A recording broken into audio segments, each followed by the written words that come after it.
Hello, this is Dawn, and today I'm going to share something that I ran across that I created many years ago.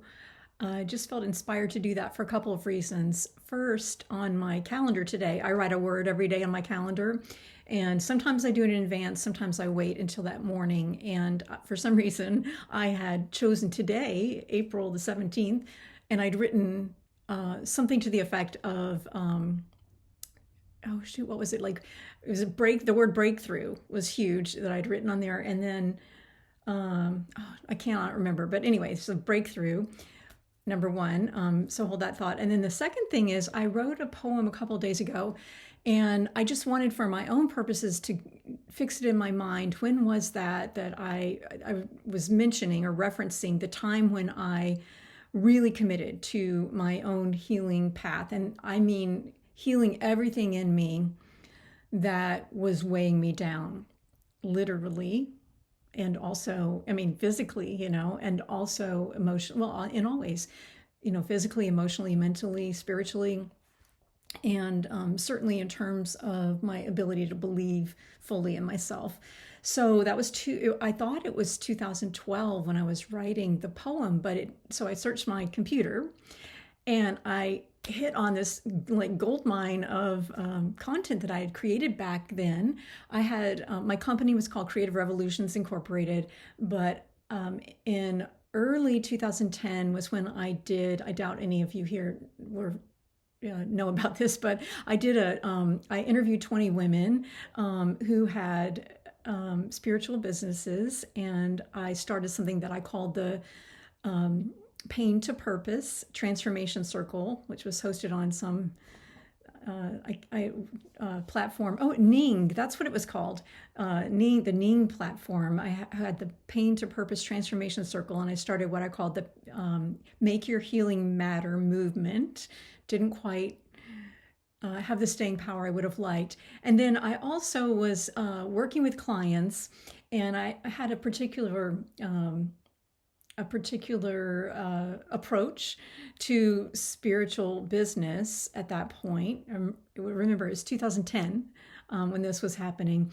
And so I had this website I created called the Spiritual Business Path, and this whole like course and call series and a book that never got published. I'm going to still probably publish it, just update it a bit, because it's been a lot of years since then. So to the point, I found all this content, and believe it or not, one of the things I found that I have completely forgotten about was my initial courageous, at that point, this was hugely courageous for me, courageous sharing of what I called my breakthrough story as part of the spiritual business path, so that I could kind of show clients like how that healing journey was critical to being able to step into what I now refer to as your love leadership. But at that point, I think I was calling it your wise woman within, and your, so I was drawing a lot from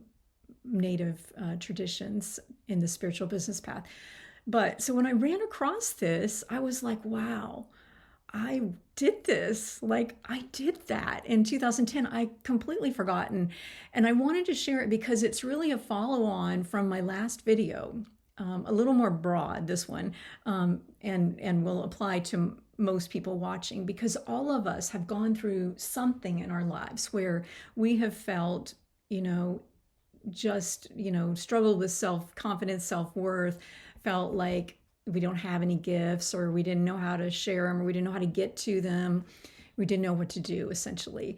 And so I wanted to just read through. Unfortunately, the presentation itself is not, it would take forever for me to fix it in order to share it. So I can't show you the graphics or anything, but I'm just going to share some of the content with you, because this is my own healing journey, really, which was the breakthrough that led me to all of the places I have been since 2010. So here we are in 2026. How many years is that? I don't know. I can't do math in my head. 15?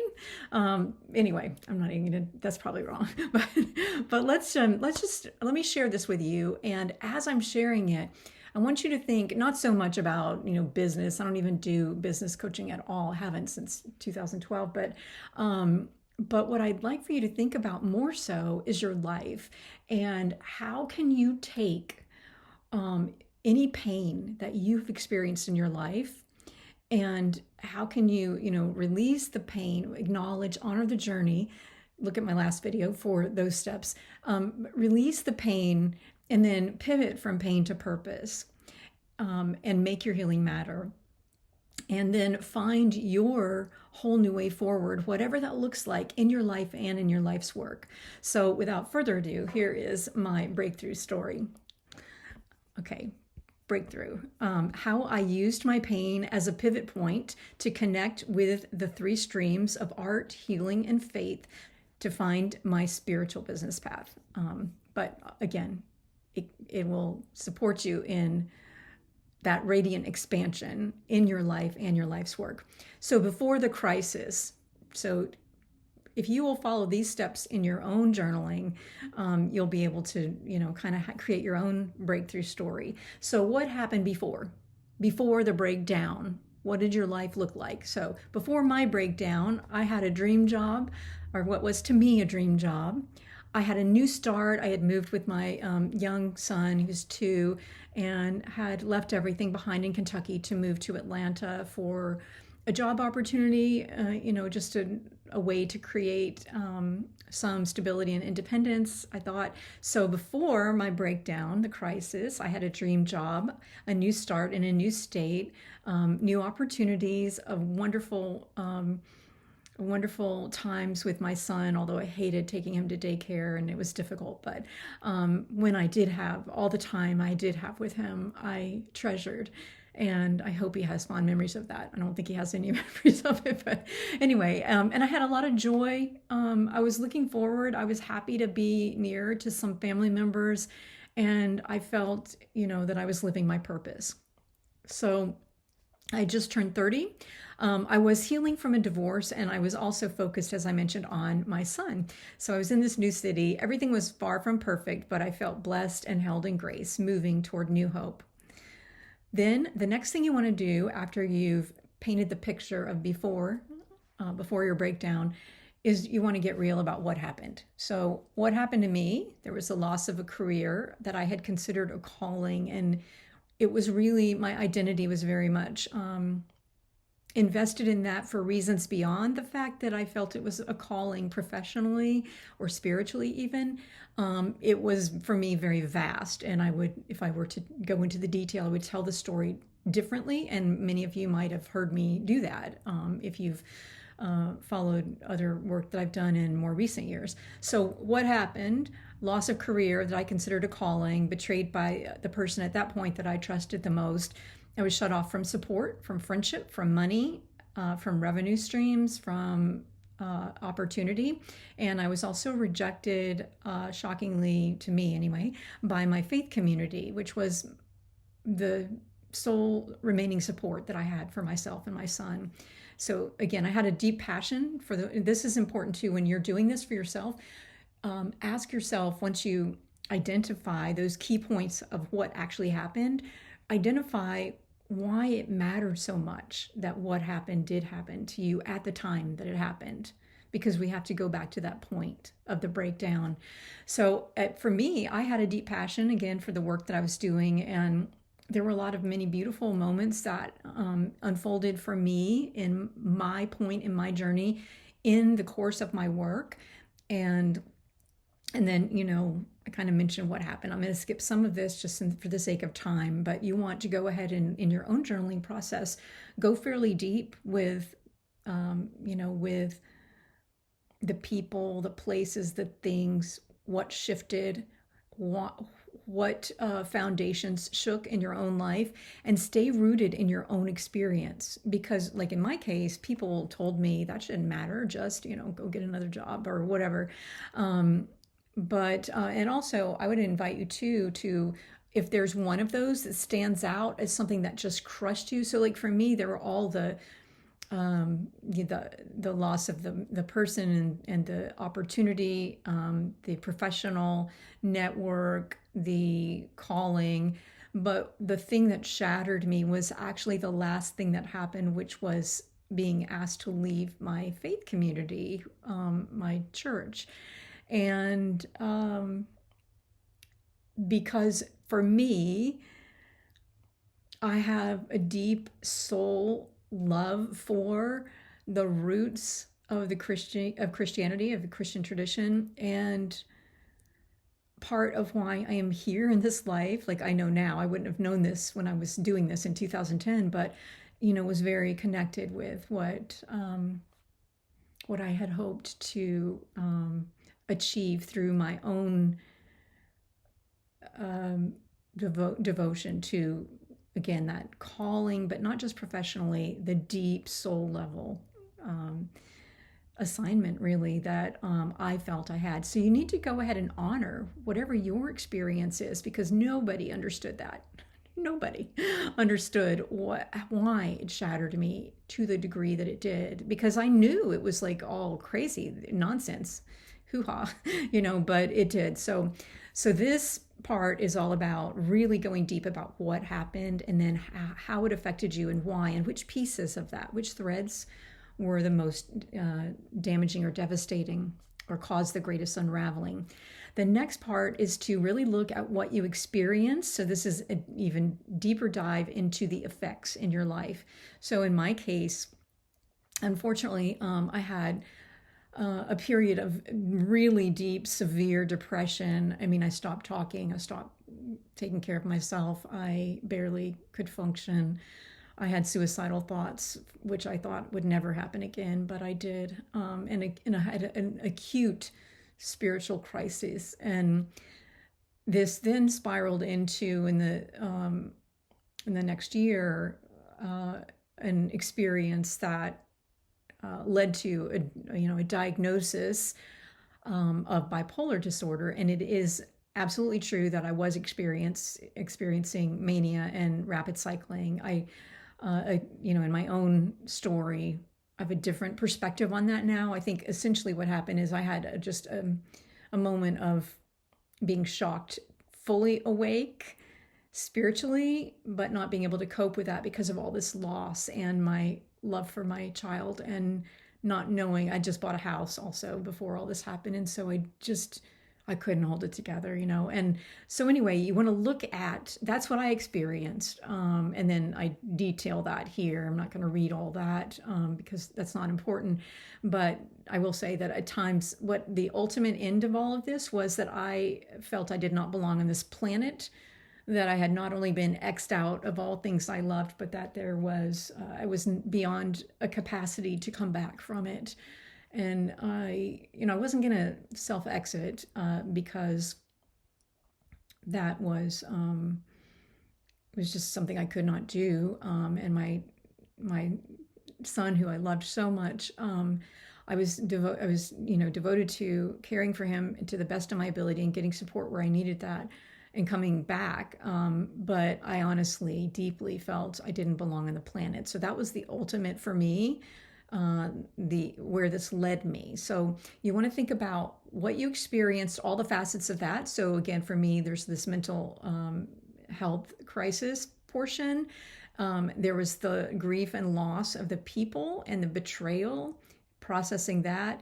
And there was the practical aspects of not having this house that I bought, not being able to figure this out, just crashing, essentially. So when you're writing this, really take your time and write about deeply what you experienced. The next phase is to, I'm going to share what happened in my own journey and how I became a catalyst for change. So if you're in the middle of, what you're going through, you're not going to be at this point yet.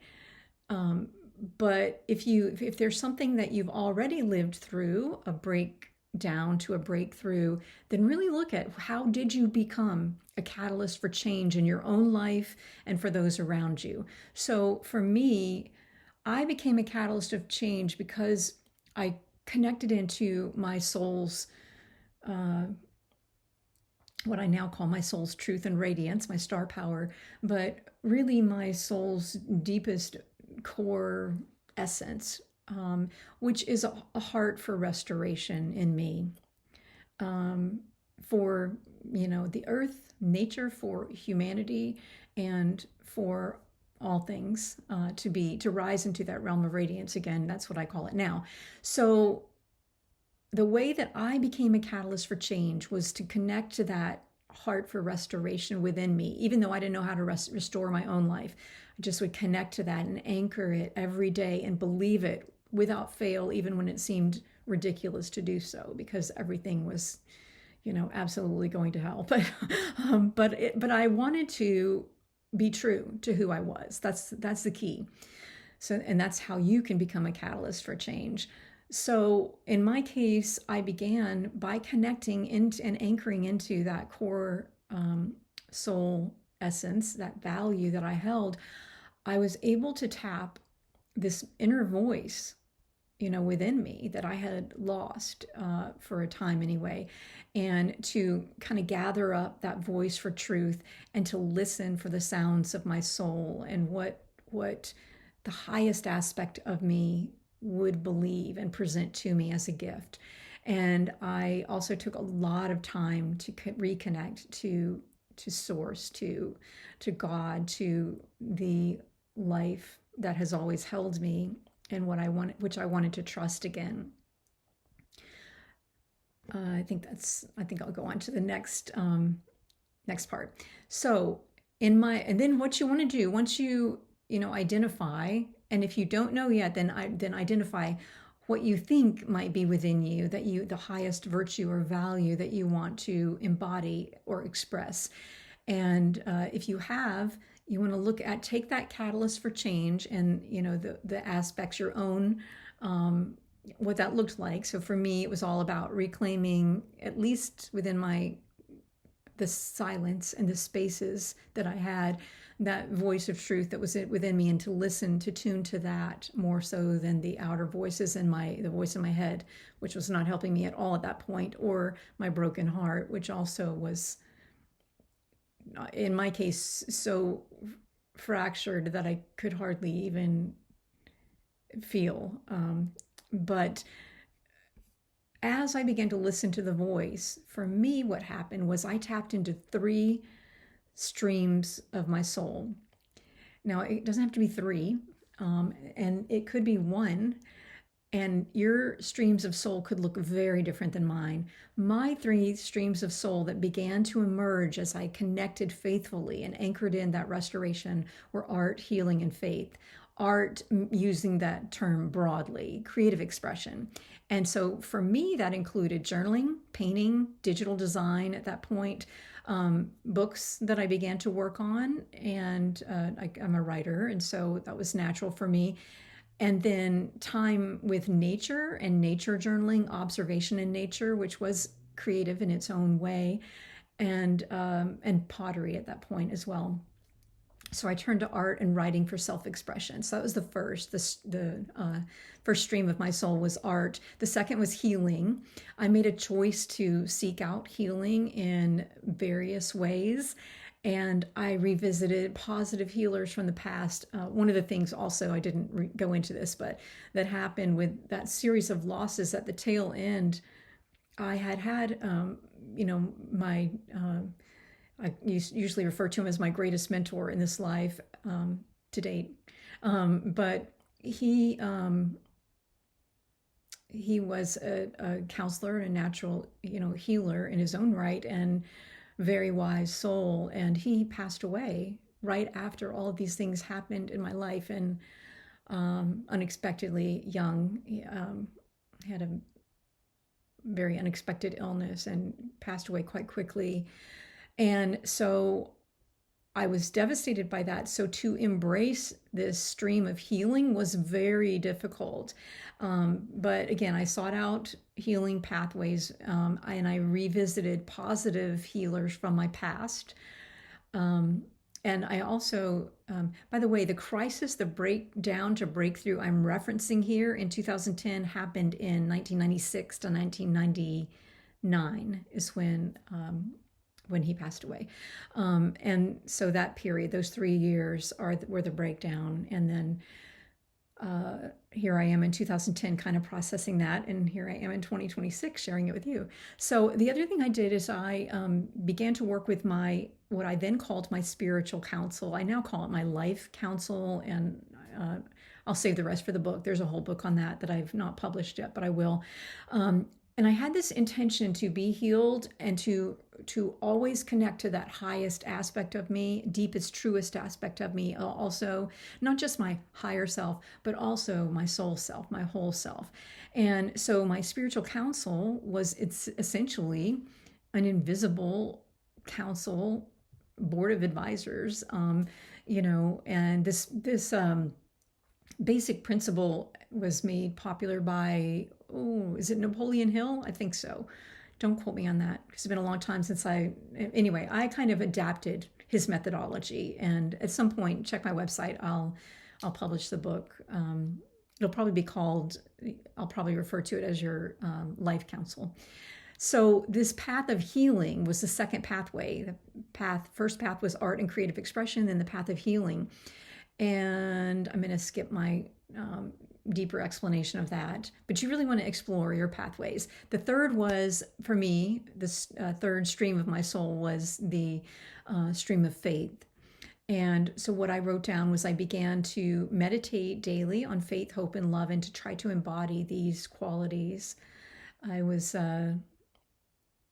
very connected to 1 Corinthians 13, and so the last verse of that, and I was that's where I was at the time in 1996 to 99, and so I was seeking to embody those, and also right after the loss of the job and the betrayal, or what I consider the betrayal from the person that I was connected to, I was given one day, on my birthday actually, in 1997, January of 1997, the 7 Wonders of the Soul, from who I now think was probably Archangel Metatron, but I didn't even know who that was at the time. But in any case, these came through and I wrote them all down, and they became my guiding principles, the 7 Wonders of the Soul, which you've heard me talk about: faith, hope, love, healing, growth, passion, and beauty. And I began daily to look at, I printed them out and I wrote a little paragraph for each, and I would look at this daily. And that was connecting to that stream of faith and connecting it to who I was and who I was becoming. I would affirm my faith daily, read spiritual books, and then I had this little phrase, to reach beyond the break, because I felt like everything was always breaking, and it was this voice in my head. I was going like looping it back in those days, even after I had healed to some degree. It was like, no matter how much I healed, I felt like it would break again, and it would break again, it would break again. It was relentless. And so I began to say to myself that I would reach through and beyond the break, even though I couldn't see what was on the other side. And I certainly was not at breakthrough at that point. So art, healing, and faith were the 3 streams of soul that I connected to. And then there's a slide in here. Gosh, I look so different. But anyway, I had been through a lot. And then I wrote, and then one day I smiled again. And that's true. It took me years. The next thing you want to look at after you look at these, how you became a catalyst for change, and then the streams of your soul that you tapped into or want to tap into, is how did you change your life, or how will you change your life? So how I changed my life, I held an open space. That was the key thing, was that I just kept broadening my field of experience. I opened the space, open, open, open. It was like my mantra. And again, I returned to those 3 streams of my soul. I honored what had happened, which I spoke to in that last video, and I learned to love and treasure who I am. This one was huge because these devastating events in my life truly did shatter my connection to what meant so much to me. And it took a lot for me to love it, because it was unrecognizable. I was unrecognizable. And, but I just knew that that's what Jesus, and, who was one of my guides, and would tell me to do. Just love yourself, love yourself, love yourself. And so I really tried to find one way every day to treasure something and to counter the voices that were so loud at that point. The next thing you want to look at is the gifts from your crisis that you experienced. And you want to list these, and you really want to begin to dive deeper into each of these. So the gifts that came from the crisis for me was that I saw clearly who I was, and that actually, even though it didn't, I looked unrecognizable, not just physically, but in every way to myself. And I didn't know how I would come back from this. I saw who I was, and I began to trust that. I connected with, at least internally, with the message that while it felt like all pathways to sharing that had been blocked, and in many ways that continued for decades, I knew that that message, what I would say to people if I had 30 seconds left, that within me I was whole, and it was not going to be lost. It would be protected. And I believed that, even when all evidence to the contrary showed itself quite clearly. I also began to trust my intuition and to strengthen it in the ways that I knew to do so. Accepted more of my gifts, tried to experience wonder again. That was really hard for me in those days, but I knew it was true to who I was, and it's how I had survived my early years, the trauma from my early childhood. I also wrote, in my own case, I wrote my experience. I wrote a book called Journey to Sacred Wholeness Now. It was initially called Waterfall Rain, my memoir. It's not perfect, but it is my experience, and it did help me on my own healing journey. And then I became an encourager. I tried to encourage others who had gone through something like I had. So those were the gifts that came through this crisis. So consider what your gifts are. And then what I like to, when I used to support people on this healing journey, and still do in some ways, I like to invite them to choose the one that connected to all the others. And so in my case, that was beginning to trust my intuition again. Then you want to look at your insights from all of the things that we've just talked about. And so my insights were like, I'm always beginning again every day, and that I need to integrate my soul self and into the way I show up in life, the way I live, and in my life's work. To start with what's inside of me, again, to begin and begin again, and to return to intention every single day. And that intention for me in this healing journey, in the breakdown to breakthrough, was about the intention to heal and grow so that I could serve more fully. Okay, I'm going to pass that. Finally, I have this slide that's all about, at the time I was doing the Make Your Healing Matter movement. I had interviewed 20 women who had created a pathway forward for themselves after their own breakdowns, some of them with huge platforms, and some of them like me, just, ordinary people. And it was beautiful, because those interviews, I think, were very powerful for me, and hopefully for people who listened.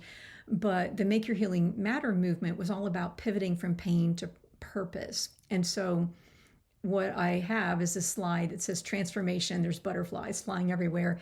And it says, turn your pain into a point of power. Live your pathway to passion, potential, and promise. And then in this presentation, because it was for the spiritual business path, I talked a little bit about that. So that was my breakthrough story. And I really want to encourage you to think about your breakdown to breakthrough in the past.